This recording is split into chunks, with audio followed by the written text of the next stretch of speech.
आता ज्यांचे विचार आपण या ठिकाणी ऐकले ते देशाचे माजी अध्यक्ष लोकसभेचे शिवराज पाटील चाकूरकर साहेब, आत्ताच व्यासपीठावरून मुरुमला जाण्याच्यासाठी गेलेले आमचे दोन ज्येष्ठ सहकारी मधुकरराव चव्हाण, बसवराजी पाटील, ज्येष्ठ नेते डॉक्टर फडणसाहेब पाटील, आमदार विक्रम काळे, राहुल भैया मोते, जीवनराव गोरे, सुरेशदाजी बिराजदार, अशोकराव पाटील निलंगेकर, ज्यांचे विचार आपण ऐकले त्या महिला विभागाच्या राज्याच्या प्रमुख क्षेत्राचे वाघ, नव्या पिढीची मुलींच्यातली ज्याची भाषणं ऐकण्याच्यासाठी महाराष्ट्रातल्या तरुण मुलींच्यामध्ये एक प्रकारचं औत्सुक्य असतं, ती आपल्या उस्मानाबाद जिल्ह्याची कन्या सुलक्षणा सलगर, व्यासपीठावरचे बाकीचे सगळे मान्यवर आणि उपस्थित सहकारी बंधू भगिनींनो, आजची या ठिकाणची आपली उपस्थिती काँग्रेस, राष्ट्रवादी काँग्रेस, शेतकरी कामगार पक्ष, गावड यांच्या नेतृत्वाखालचा रिपब्लिकन पक्ष, राजू शेट्टींच्या नेतृत्वाखालचा शेतकरी संघटना, स्वाभिमान शेतकरी संघटना, या सगळ्यांच्या वतीनं निवडणूक लढवणारे आपले उमेदवार राणा जगजितसिंग पाटील यांच्या निवडणुकीच्या निमित्तानं आपल्याशी बोलावं म्हणून आम्ही सगळेजण या ठिकाणी आलो. गेले अनेक वर्ष या जिल्ह्यामध्ये डॉक्टर साहेबांनी काम केलं. उस्मानाबाद म्हणल्याच्या नंतर एक लौकिक होता की पाण्याचं दुर्भिक्ष असलेला हा जिल्हा, पण महाराष्ट्राच्या पाटबंधारे खात्याची जबाबदारी डॉक्टरांच्याकडे होती आणि ठिकठिकाणी तलाव करून काहीतरी पाण्याचा बंदोबस्त करावा यासाठी त्यांनी कष्ट घेतलेले होते. त्यांच्यानंतरच्या काळामध्ये ही जबाबदारी या जिल्ह्याचं प्रतिनिधित्व करण्याची राणांनी घेतली आणि या जिल्ह्यामध्ये विकासाची गंगा कशी गतिमान करता येईल यासाठी त्यांनी सत्तेचा वापर केला. आम्हा लोकांना आता हा विचार करण्याची वेळ आली की राज्य चालवण्याच्या संबंधीचं काम काही घटकांना करावं लागतं आणि देश चालवायची सुद्धा जबाबदारी घ्यावी लागते. शिवराज पाटील साहेब, आम्ही अनेक वर्ष राज्यातही काम केलं आणि देशातही काम केलं आणि आता आम्ही या वयाला येऊन पोहोचलो की पुढचं देशाचं आणि राज्याचं काम करण्याच्यासाठी भागाभागातून कर्तृत्वान नवी पिढी आपण आणली पाहिजे आणि तिच्यामार्फत तुमच्या प्रश्नाची सोडवणूक केली पाहिजे. आणि म्हणूनच या ठिकाणी लोकसभेला जाण्याच्यासाठी राणा पाटलांची निवड केली गेली. त्यांना तुम्ही मोठ्या मताने विजय करा. माझी खात्री आहे की या जिल्ह्याचा नावलौकिक वाढवण्याच्या संबंधीची कामगिरी ते करतील. राज्य आणि देशात काम करण्याची कुवत असलेले लोक यांना मदत करणे हे काँग्रेसचं राष्ट्रवादीचं धोरण होतं. तुम्ही बघा, नांदेड जिल्हा तुमच्या पलीकडे आहे. नांदेडमधून शंकरराव चव्हाण आले, महाराष्ट्राचे मुख्यमंत्री झाले, देशाचे संरक्षण मंत्री झाले, देशाचे गृहमंत्री झाले. शेजारी लातूरचा जिल्हा लातूर जिल्ह्यातून शिवराज पाटील चाकूरकर साहेब आले. संरक्षण खात्याची जबाबदारी त्यांनी देशामध्ये घेतली. लोकसभेच्या अध्यक्षपदाची जबाबदारी त्यांनी घेतली. पंजाबच्या राज्यपालपदाची जबाबदारी त्यांनी घेतली आणि आपलं कर्तृत्व दाखवून या अधिकाराचा उपयोग आपल्या भागात ज्यावेळेला संकट येतात त्यावेळेस कसा करायचा याबद्दलचा आदर्श त्यांनी दाखवला. भूकंप झाला ज्याचा उल्लेख या ठिकाणी केला. ठीक आहे, आम्ही लोकांनी कष्ट केले, पण केंद्र सरकार मजबूतीनं आमच्या पाठीशी होतं आणि त्याच्यामध्ये चाकूरकरांचा रोल हा फार मोठा होता. ही गोष्ट मला या ठिकाणी सांगायला आनंद होतो. आणि म्हणून लातूरच्या मार्फत विलासराव देशमुख असतील, चाकूरकर असतील, शिवराज पाटील निलंगे शिवाजीराव पाटील निलंगेकर साहेब असतील, या सगळ्यांनी या भागाची सेवा केली, महाराष्ट्राची सेवा केली, देशाची सेवा केली. आणि आता उस्मानाबादमधून तशा प्रकारचा प्रतिनिधी हा देशामध्ये पाठवावा हा आम्हा लोकांचा विचार आहे. आणि त्यासाठी आम्ही राणाची निवड केली. अनेक ठिकाणी आम्ही तरुण लोक निवडले. इथे राणा पाटील आहेत, शेजारी परभणीमध्ये राजेश विटेकर आहेत, पलीकडे बीडमध्ये सोनवणे आहेत, नगर जिल्ह्यामध्ये संग्राम जगताप तरुण मुलगा उभा केला आहे, नाशिकमध्ये उज्ज्वल तरुण कार्यकर्ता उभा केलेला आहे, ठाण्यामध्ये फरांफे नावाचा तरुण कार्यकर्ता उभा केलेला आहे. अशी अनेक नावं सांगता येतील. या तरुणांची जाणीवपूर्वक निवड आम्ही केली. कारण मगाशी मी सांगितलं की शंकरराव चव्हाणांच्यापासून शिवराज पाटील चाकूरकर असोत, विलासराव देशमुख असोत, निलंगेकर साहेब असोत, या सगळ्यांना काँग्रेस पक्षाने त्या कालखंडामध्ये विचार केला, संधी दिली आणि त्यामुळे ते महाराष्ट्र आणि देश चालू शकले. आज मी काय, चाकूरकर काय, आम्ही सत्तेच्या आणि निवडणुकीच्या राजकारणात हळूहळू बाहेर जातो. पण आमची जबाबदारी ही आहे की तुमचा कारभार करण्याच्यासाठी कर्तृत्वान नवी पिढी ही तयार केली पाहिजे आणि त्यासाठी राणाची निवड आम्ही या ठिकाणी केली. त्याला तुम्ही मदत करा. प्रश्न आहे देशामध्ये खूप. आज देशामध्ये भाजपचं राज्य गेले 5 वर्ष. राज्याची आहे. लोकशाहीमध्ये लोकांनी राज्य दिलं, त्याचा लोकांचा अधिकार आहे, तो मी नाही म्हणत नाही. पण दिलेलं राज्य लोकांच्यासाठी वापरायचा असतो तो अधिकार, हे मात्र गेल्या 5 वर्षात दिसले नाही. एकच गोष्ट सांगतात मोदी साहेब सगळीकडे जाऊन की 70 वर्षात तुम्ही काय केलं, या कालखंडामध्ये काय केलं हे चाकूरकरांनी तुमच्या पुढे अतिशय चांगल्या रीतीने मांडलं. पण मला एवढंच सांगायचं मोदी साहेबांना की 70 वर्षाच्या काळामध्ये 5 वर्ष अटल बिहारी वाजपेयीसुद्धा प्रधानमंत्री होते. मग काय त्यांनी झोपा काढली असं त्यांना म्हणायचं? काय केलं वाजपेयींनी हा प्रश्न आम्ही कधी विचारला? ठीक आहे, त्यांनी देशासाठी काम केलं, तसं काँग्रेसने सुद्धा काम केलं, ही वस्तुस्थिती नाकाराचं कारण नाही. सगळ्या विरोधी पक्षाच्या वतीनं मोरारजीभाई देसाई हेही देशाचे प्रधानमंत्री झाले. काँग्रेस सत्तेत होती, काँग्रेसचा पराभव झाला होता, भाजप त्याच्यामध्ये होती. लालकृष्ण अडवाणी मंत्री होते भाजपचे, वाजपेयी मंत्री होते ते भाजपचे.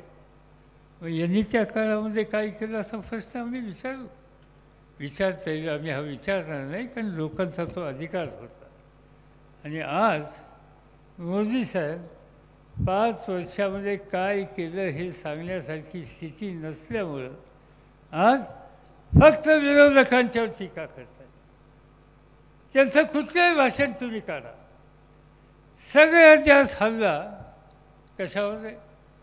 ते शेतकऱ्याच्याबद्दल बोलत नाही, शेतीमालाच्या किमतीचा बोलत नाही, दुष्काळाच्याबद्दल बोलत नाही, पाण्याच्याबद्दल बोलत नाही, तरुण मुलांच्या नोकरीचा प्रश्न बोलत नाही. या सगळ्या गोष्टीकडे त्यांचं लक्ष नाही. एकच लक्ष काय? गांधी नेहरू घराण्याला शिव्या घालणं.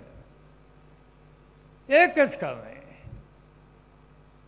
मला मोठी गंमत वाटते की मोदी साहेबांना या देशाचा इतिहास तरी माहिती आहे. स्वातंत्र्य मिळायच्या आधी महात्मा गांधींच्या नेतृत्वाखाली या देशात स्वातंत्र्याची चळवळ सुरू झाली आणि त्या चळवळीमध्ये जवाहरलाल नेहरू होते. 9 वर्ष तुरुंगामध्ये गेले. 47 साली देश स्वतंत्र झाल्याच्या नंतर लोकशाहीची राजवट या देशामध्ये आणली आणि जगाचा पाठिंबा देशाला कसा मिळेल याची काळजी त्यांनी घेतली. नंतरच्या काळामध्ये लालबहादूर शास्त्रीसारखा एक भक्कम प्रधानमंत्री देशाला मिळाला, देशाची प्रतिष्ठा वाढवली. पाकिस्ताननी जरा आवाज केला, यशवंतराव चव्हाण संरक्षण मंत्री, लालबहादूर शास्त्री प्रधानमंत्री, पाकिस्तानला मुंहतोड जबाब दिला. हजारो त्यांचे सैनिक अटक केले. हे कर्तृत्व दाखवलं काँग्रेसच्या नेतृत्वाने. इंदिरा गांधी आल्या त्यानंतरच्या काळात सबंध देशातल्या गरीब माणसाच्या हिताची जपणूक हे माझं काम आहे, ही भूमिका त्यांनी घेतली. पाकिस्ताननी भरमसाठ लोक देशामध्ये पाठवले. इंदिरा गांधींनी सांगितलं की हे लोक परत घ्या. नाही परत घेतले. इंदिरा गांधींनी धडा शिकवला पाकिस्तानला. युद्ध झालं आणि इतिहास नाही घडवला, भूगोल घडवला. एका पाकिस्तानचे 2 तुकडे झाले, एक बांगलादेश आणि दुसऱ्या बाजूला पाकिस्तान. हे कर्तृत्व काँग्रेसच्या प्रधानमंत्र्यांनी दाखवलेलं होतं. मोदी साहेबांना याची आठवण नाही. किती उदाहरणं सांगू. नरसिंहराव होते, मनमोहन सिंग होते. या सगळ्या कालखंडामध्ये राजीव गांधी प्रधानमंत्री झाले. आधुनिक विज्ञानाचा स्वीकार केला, ज्याचा उल्लेख साखुरकर साहेबांनी आत्ता केला की फोन नव्हते लोकांच्याकडे, आता प्रत्येकाच्या खिशात फोन असेल आणि कुठेही तुम्ही जगाशी बोलू शकता. हे तत्त्वज्ञान, हे शास्त्र राजीव गांधींनी या देशामध्ये आणलं. आणि म्हणून हे सगळं काम ज्या लोकांनी केलं, तुम्ही 70 वर्षात काय केलं हा प्रश्न विचारता. देशाला मजबूत केलं, ज्याचा उल्लेख या ठिकाणी केला पाटील साहेबांनी. आम्ही या देशाचं संरक्षण केलं आणि या देशाच्या सैन्य दलाचा सन्मानसुद्धा आम्ही केला. त्याचा राजकीय फायदा कधी घेतला नाही. आणि याच्या उलट यांनी काय केलं तुम्हाला ठाऊक आहे. 14 फेब्रुवारीला जम्मूवरून काश्मीरला 70 गाड्या लष्कराच्या चालल्या होत्या. 2790 सैन्य त्याच्यामध्ये होतं. जाताना रात्री समोरून एक जीप आली आणि त्या जीपने सैन्य बसलेल्या बसवर धक्का दिला. त्या जीपमध्ये स्फोटकं होती, त्याचा स्फोट झाला. 40 लोक जागच्या जागी मृत्युमुखी पडले.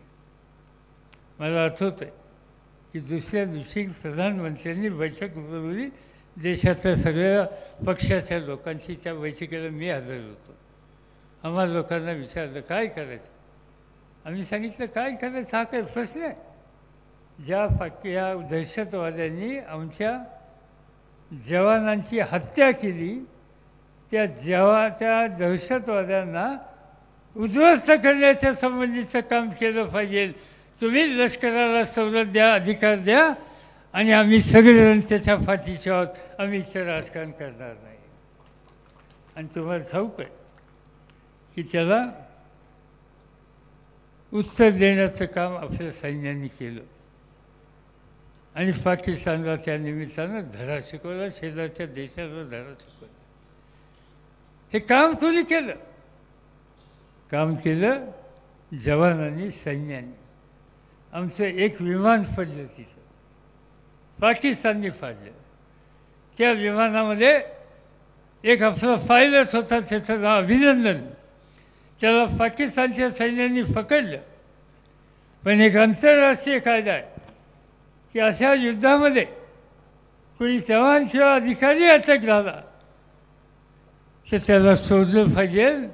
हा जगाचा कायदा. त्या कायद्याने जगातल्या सगळ्या देशांनी त्यांच्यावर दबाव आणला आणि अभिनंदनची सुटका केली. सुटका झाली.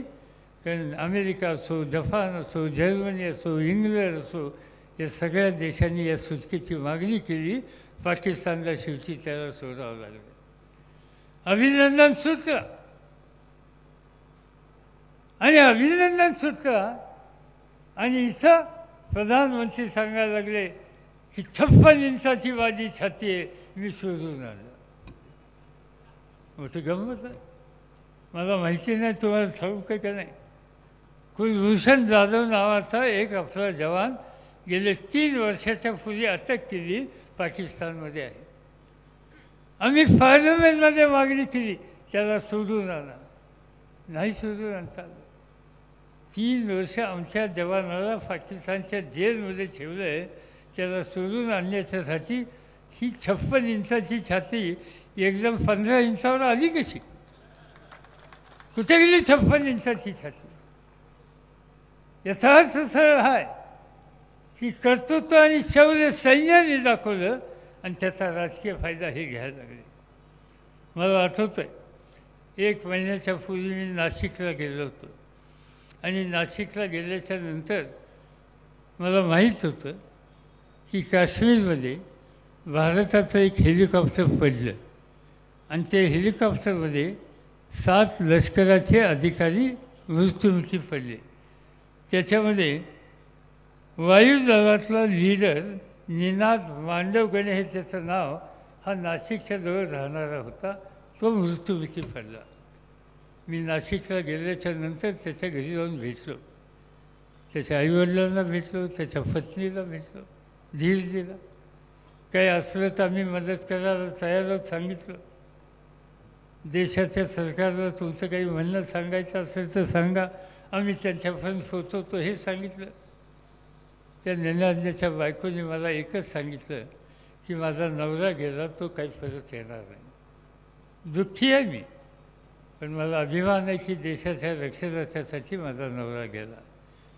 माझी एवढंच सांगावा द्या म्हणजे मोदी साहेबांना, जीव माझ्या नवऱ्याने दिला, त्याचं राजकारण करण्याचा धंदा तेवढा तुम्ही बंद करा. हे कोणी सांगितलं? जिचा नवरा गेला त्यांनी सांगितलं. ज्याची सुटका झाली त्या अभिनंदनच्या कुटुंबाच्या बाबतीत सुद्धा हेच सांगितलं की माझ्या नवऱ्याने शौर्य दाखवल्याचा मला आनंद आहे, अभिमान आहे. पण माझ्या नवऱ्याची सुटका झाल्याच्या नंतर त्याचा राजकीय फायदा घेण्याच्यासाठी ठिकठिकाणी मोदी भाषणं करतात, तेवढं बंद करा. ही अभिनंदनच्या घरच्या बायकांनी सुद्धा हे सांगितलं. याचा अर्थ फक्त एकच आहे की या सगळ्या गोष्टीचा हा गैरफायदा घेण्याचं काम चालू आहे. आणि सांगतात आम्ही केलं हे. मला आठवतं आहे की 6 वर्षाच्या पूर्वी निवडणूक होती. 2-3 ठिकाणी खुद्द पाकिस्तानची आणि आपल्या सैन्य दलाची, पोलीस दलाची चकमक झाली. मोदी साहेब मुख्यमंत्री होते. त्यांनी भाषण केलं आणि काय सांगितलं? त्यांनी सांगितलं मनमोहन सिंग प्रधानमंत्र्यांना की चकमक झाली तर तुम्ही पाकिस्तानला नाराजीचं पत्र पाठवता, खलीजा पाठवता, ही प्रेमपत्र पाठवायचं बंद करा. एक हल्ला झाला आणि माझा एक जवान मेला तर 10 जवान मी त्यांचे मारीन आणि या देशात आणीन. हे विधान आज मनमोहन सिंगांनी हे केलं नरेंद्र मोदींनी मागच्या निवडणुकीच्या आधी. आणि काय करतो तर दाखवलं यांनी.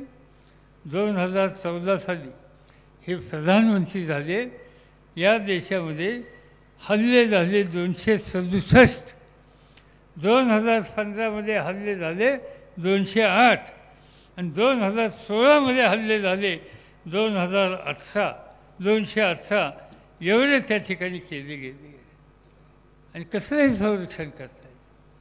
आणि सांगतात काय करतात. काल त्यांनी मलाही प्रश्न विचारला की पवार साहेब आप रक्षा मंत्री थे, संरक्षण मंत्री होते, तुम्ही काय केलं. अरे आम्ही असे हल्ले होऊन नाही दिले. आम्ही महाराष्ट्रात आलो. हा छत्रपती शिवाजी महाराजांचं राज्य. या राज्यामध्ये अशी भूमिका आम्ही कोणी घेत नसतो. आम्ही कोणाची कळ काढत नाही. पण कुणी कळ काढली तर त्याला त्याची जागा दाखवल्याशिवाय राहत नाही. हे महाराष्ट्राचा लौकिक आहे. आणि म्हणून मोदी साहेबांनी मला विचारायचं काही कारण नाही. त्यांनी गेल्या 4 वर्षामध्ये किती हल्ले झाले, किती जवान मेले आणि किती या लोकांचं जीवन उद्ध्वस्त झालं याची आकडेवारी फक्त देशाला द्यावी. नाही द्यायला तयार, बोलायला तयार नाही. पार्लमेंटमध्ये आम्ही हा प्रश्न काढला आणि पार्लमेंटमध्ये हा प्रश्न काढल्याच्या नंतर आम्हाला वाटलं काहीतरी उत्तर येतील. आम्ही प्रश्न काढला. मोदी साहेबांचं एक वाक्य फार प्रसिद्ध झालं, भ्रष्टाचार मी घालवणार, काळा पैसा मी घालवणार, परदेशात जाणार आणि परदेशात जाऊन तिथल्या बँकेत आमच्या लोकांचा काळा पैसा आहे, तो काळा पैसा आम्ही त्या ठिकाणी आणणार. गेले, स्वित्झर्लंडमध्ये गेले, बँकेत गेले, तिथल्या प्रधानमंत्र्यांना भेटले, काही हातात पडलं नाही. मोकळा हात घेऊन परत आले. कितीदा परदेशात गेले. मला वाटतं की त्यांच्या इतका या देशाचा कुठला प्रधानमंत्री परदेशामध्ये गेला नाही. आणि राहून काय आणलं. 2014 साली ते प्रधानमंत्री झाले. 2014 सालापासून 6 महिन्यापर्यंत 2021 कोटी रुपये त्यांचं नुसतं विमानाच्या भाड्यावर खर्च झाले. किती. 2021 कोटी. आणि या 55 महिन्यामध्ये कितीदा परदेशात गेले. 92दा परदेशात गेले. आणि 92दा परदेशात गेल्याच्या नंतर एक नवा पैसासुद्धा काळा घेऊन आले नाहीत. आणि सांगतात की आम्ही हे करतो, आम्ही ते करतो, आता परदेशात मिळालं नाही, मग आता इथला काळा पैसा काढतो. आणि म्हणून नोटाबंदीचा कार्यक्रम केला आणि गरीब माणसाला 3-3 दिवस लाईनीमध्ये उभं केलं. माझी खात्री आहे की उमरग्यालासुद्धा त्यावेळेस नोटा बदलायला लोक लाईनीत उभे राहिले असते. या 3-4 दिवसामध्ये एकट्या महाराष्ट्रामध्ये लाईनीत उभं राहून 100 माणसं मिळली. 15 लाख नोकऱ्या गेल्या.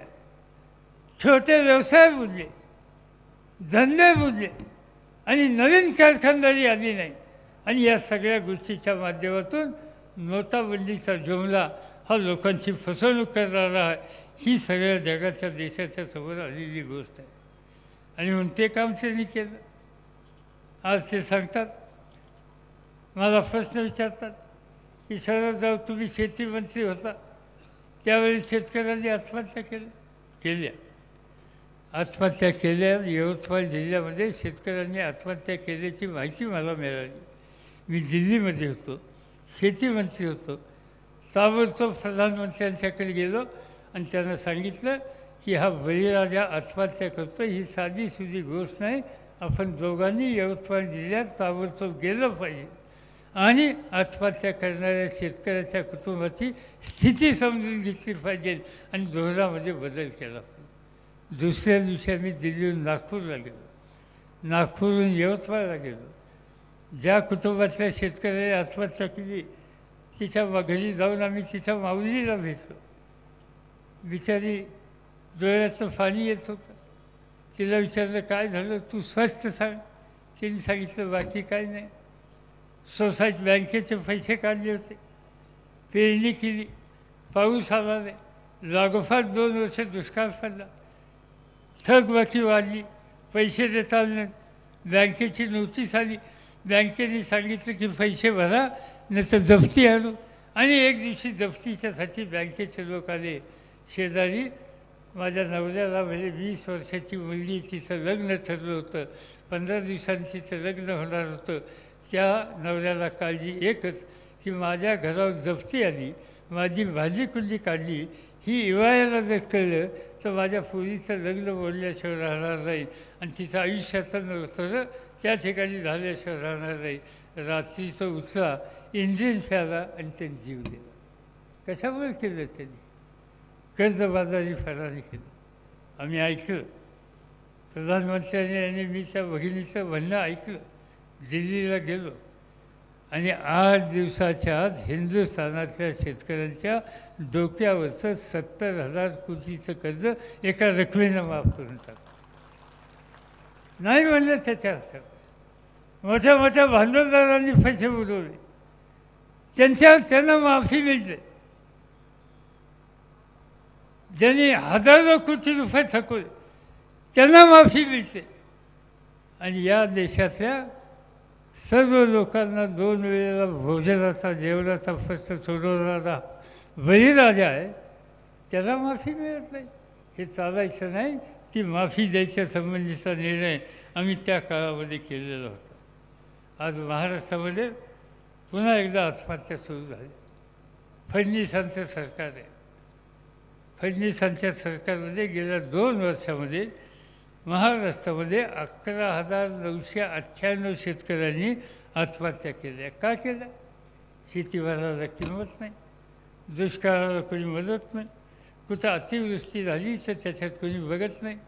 मला आठवतं आहे की मला राणांनी सांगितलं, मी केंद्रामध्ये मंत्री होतो, अतिवृष्टी झाली या जिल्ह्यामध्ये, नुकसान झालं. मला सांगितलं की हे नुकसान बघायला तुम्ही या. 2-3 दिवसांनी मी इथं आलो. मला काही गावात नेलं, मला आठवत नाही कुठं. गुडघ्या इतका चिखल होता, त्याचा विचार केला नाही. देशाचा शेतीमंत्री गुडघ्यावर चिखलातलं शेतकऱ्यांचं दुखणं, गारा पडल्या, त्याच्यात झालेलं नुकसान पाहण्याच्यासाठी गेला आणि 8 दिवसाच्या आत जी मदत पाठवायची ती मदत पाठवली आणि इथल्या शेतकऱ्याला आम्ही लोकांनी संकटातून बाहेर काढलं. हे धोरण आम्हा लोकांचं होतं. आणि इथं 11,998 शेतकऱ्यांनी आत्महत्या एकट्या महाराष्ट्रात गेल्या 2 वर्षामध्ये केल्या. आणि फडणवीस सांगतात आम्हाला मतं द्या. ते सांगतात देशाचे प्रधानमंत्री पवारसाहेब तुम्ही काय केलं आणि तुम्ही काय दिवे लावले हे लोकांना माहिती आहे. आणि म्हणून तुमच्या हातामध्ये संबंध देशाची राज्य होती. पण 6 महिन्याच्या पूर्वी मध्य प्रदेशमध्ये निवडणूक झाली, राजस्थानमध्ये निवडणूक झाली, आणखीन ज्या रायपूरच्या तिथं 3ऱ्या राज्यामध्ये निवडणूक झाली आणि 3 ठिकाणी भाजपचं सरकार होतं. या 3 निवडणुकीमध्ये भाजपचा पराभव तिथल्या जनतेने केला आणि काँग्रेसच्या हातामध्ये सत्ता दिली. आज हा अनुभव नरेंद्र मोदी आणि त्यांच्या सरकारला गेल्या 6 महिन्यामध्ये आलेला आहे. आणि म्हणून शेतीकडे लक्ष नाही, नवीन उद्योग आणायचे नाही, बेरोजगारी कमी करायची नाही. कशासाठी मतं मागायची? मतं मागायची सत्तेचा गैरवापर करण्याच्यासाठी आणि माणसामध्ये जातीतून धर्मातून भांडण लावण्याच्यासाठी. काल ते भाषण करतात, हिंदुओं की हितों की रक्षा नहीं होती, हिंदू के लिए काँग्रेस कुछ नहीं करती, हिंदुओं के लिए एनसीपी काही करत नाही. अरे मोठी गमतीची गोष्ट आहे. आम्ही हिंदू, तुम्ही हिंदू. आम्ही काही हिंदू धर्माच्या विरुद्ध कुठं काही बोललो, पण कारण नसताना लोकांच्या मनामध्ये एक अशी धर्मांध भावना जिंकायची आणि त्याच्यातून राजकीय फायदा घेण्याचा प्रयत्न करायचा. आज समाजामध्ये विद्वेष वाढवायचं काम आज या ठिकाणी केलं जातं आहे. आणि म्हणून अशांच्या हातामध्ये सत्ता द्यायची का याचा विचार तुम्हाला मला करायचा. आणि त्यासाठी ही निवडणूक महत्त्वाची आहे. संबंध देशाला कर्जबाजारी केलं.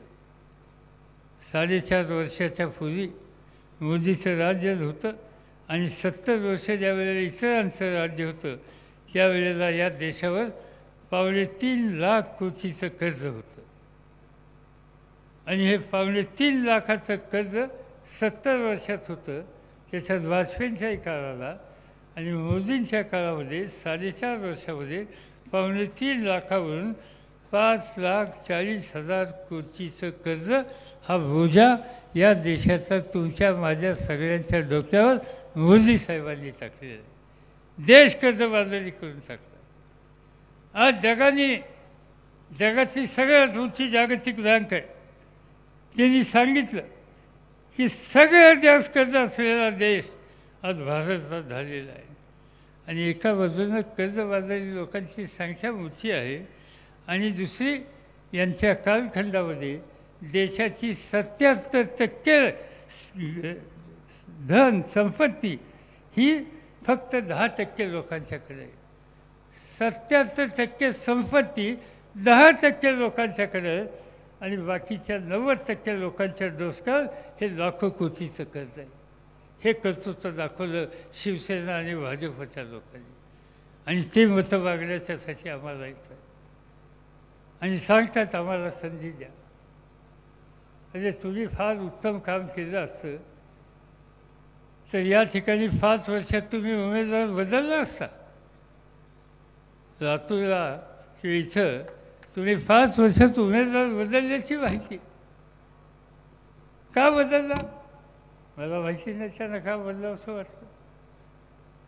कामाच्याबद्दल त्यांना समाधान नसेल म्हणून कदाचित बदललं असेल। ही मंडळी वागतात कशी, बोलतात कशी? आम्ही दिल्लीमध्ये गेलो, दिल्लीमध्ये एक दिवशी पार्लमेंटमध्ये दंगा झाला। म्हटलं काय झालं? तर म्हणजे नाही तुमच्या राज्यातल्या एका खासदारांनी काहीतरी उद्योग केला म्हणजे विमानात। काय केला मला माहीत नाही, कदाचित तुम्हाला जास्त माहीत असेल। कुठला खासदार म्हणजे? नाव निघालं उस्मानाबाद। काय चाललं आहे? लोक सत्ता देतात ती सत्ता नम्रतेनं स्वीकारायची असते। भाजपचे अध्यक्ष आहेत, त्यांचं नाव दानवे, जालन्याचे आहेत। त्यांनी काल भाषण केलं कुठतरी, काय ते बोलतात हे मला कळतच नाही। त्यांनी काल भाषण असं केलं की पाकिस्तान यांनी या देशातले 40 दहशतवादी मारले। आता दहशतवादी आमच्या सैन्याने पाकिस्तानमध्ये मारले, हे म्हणतात पाकिस्तानने आमच्या देशातले दहशतवादी मारले। ही काय देशाची प्रतिष्ठा होत होतात? ज्या वेळेला जालन्याला शेतकऱ्यांची एक सभा होती आणि त्या सभेमध्ये एकाने उठून सांगितलं की माझ्या ज्वारीला माझ्या हरभऱ्याला भाव मिळत नाही, माझे तुरीचे पैसे मिळत नाहीत, कधी देणार आणि एवढे कमी का देता? दानवे साहेबांनी उत्तर दिलं, या साल्यांना कितीही द्या त्यांचं पोटच भरत नाही। आणि तुम्ही शेतकऱ्याला साल्या म्हणून उल्लेख करता आणि आता मतं मागायला त्यांच्याकडे जाता। आज या भाजपचा एक वर्तमानपत्राला पक्षाचं धोरण सांगणारा प्रतिनिधी आहे, त्याचं नाव आहे अवधूत वाघ। त्यांनी 2 दिवसापूर्वी सांगितलं, त्यांना प्रश्न विचारला की शेतकऱ्याची पोरं, शेतकऱ्यांनी आत्महत्या केल्या त्या मुलांचं काय? भाजपवाल्यांनी उत्तर दिलं, आत्महत्या केलेल्या शेतकऱ्याची पोरं लावारिस आहेत, म्हणजे बेवारशी आहेत। अरे ज्या शेतकऱ्यांनी आत्महत्या केली, कर्जाचा बोजा फिरता येत नाही म्हणून, आणि त्या शेतकऱ्याचं दुःख समजून घेण्याच्या ऐवजी त्यांच्या मुलाबाळांना पुढं कसं सन्मानानं जगता येईल याच्यासाठी मदत करण्याच्या ऐवजी तुम्ही त्या ठिकाणी म्हणता ती बेवारशी आहेत। या देशातला शेतकरी आम्ही कधी बेवारशी होऊन देणार नाही। काय पडेल ती किंमत देऊ, पण शेतकऱ्याचा सन्मान काँग्रेस, राष्ट्रवादी, शेतकरी कामगार पक्ष, स्वाभिमानी शेतकरी हे सगळे मिळून जतन केल्याशिवाय राहणार नाही। आणि शेतकऱ्याच्या कुटुंबाच्याबद्दल या पद्धतीची भूमिका कोणी घेत असेल तर त्यांना आम्ही धडा शिकवल्याशिवाय राहणार नाही। ती धडा शिकवायची संधी उद्याच्या लोकसभेच्या निवडणुकीच्या माध्यमातून तुमच्या माझ्या सगळ्यांच्या समोर आहे आणि ती गाजवायची असेल तर घड्याळाच्या समोरचं वचन दाबा, राहणारा निवडून द्या। मी तुम्हाला खात्री देतो की आम्ही या देशामध्ये शेतकऱ्याचं राज्य, तरुणांचं राज्य, कष्टकऱ्यांचं राज्य, आयाबहिणींचं सन्मान करण्याचं राज्य हे आणल्याशिवाय राहणार नाही। त्याला तुम्ही मदत कराल अशाच प्रकारची अपेक्षा या ठिकाणी व्यक्त करतो आणि माझ्या पुढच्या कामाला जायला परवानगी घेतो। धन्यवाद। यानंतर एक प्रवेश आहे, मुरुम इथले प्रशांत पाटील बुतकण्णा यांचा राष्ट्रवादी काँग्रेसमध्ये प्रवेश होणार आहे। हा प्रवेश करत असतानाच या ठिकाणी आपण आभार प्रदर्शन देखील करतो आहोत। मी प्राध्यापक सुरेश बिराजदार यांना विनंती करते की त्यांनी आभार प्रदर्शन आजच्या करावे. या लोकसभेच्या निमित्ताने या प्रचारसभेला मार्गदर्शन करण्यासाठी आदरणीय शरदचंद्रजी पवार साहेब आपल्या उपस्थित राहिले आणि आपल्याला सर्वांना मार्गदर्शन केल्याबद्दल आदरणीय साहेबांचं मी आभार मानतो. आदरणीय शिवराज पाटील चाकूरकर साहेब इथं उपस्थित राहिले, त्यांचंही आभार मानतो. माननीय मधुकररावजी चव्हाण साहेब, आदरणीय डॉक्टर पदमसिंह पाटील साहेब, माननीय बसवराजी पाटील साहेब, माननीय विक्रमजी काळे साहेब, राहुल भैया मोठे, जीवनरावजी गोरे, प्रेमलताई टोपगे, अशोकरावजी पाटील निलंगेकर, चेडे साहेब, चित्राताई वाघ, पीपल्स रिपब्लिकन पार्टीचे मल्हारी बनसोडे, सुनीलजी चव्हाण, सक्षना सलगर, या सर्वांचं आभार मानतो आणि आपल्या सर्वांचा आभार मानून आजची सभा संपली असं मी जाहीर करतो. भारतीय राष्ट्रीय काँग्रेस पक्षाचा, भारतीय राष्ट्रीय काँग्रेस पक्षाचा, राष्ट्रवादी काँग्रेस पक्षाचा, माननीय शरदचंद्रजी पवार साहेबांचा